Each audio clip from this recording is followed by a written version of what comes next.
नमः शिवाभ्यां नवयौवनाभ्याम्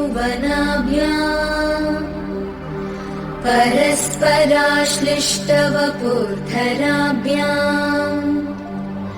नगेन्द्रकन्या वृषकेतनाभ्याम् नमो नमः शङ्कर पार्वतीभ्याम् नमः शिवाभ्यां सरसोत्सवाभ्याम्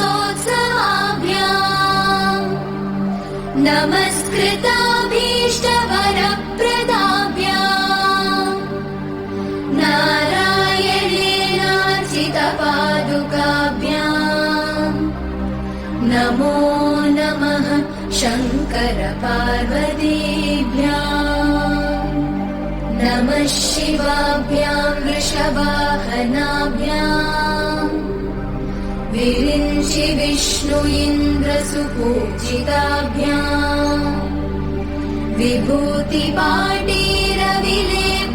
विभूतिपाटीरविलेपनाभ्याम्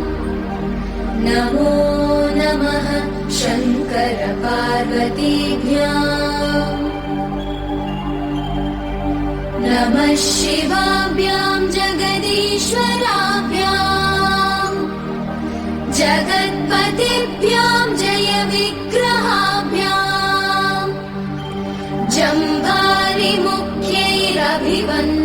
जम्भारिमुख्यैरभिवन्दिताभ्याम् नमो नमः शङ्कर पार्वतीभ्याम्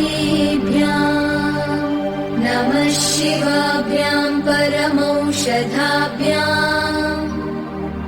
पञ्चाक्षरी पञ्जररञ्जिताभ्याम् प्रपञ्च सृष्टिस्थितिसंहृताभ्याम् नमो नमः शङ्कर पार्वतीभ्याम् नमः शिवाभ्याम् अतिसुन्दराभ्याम्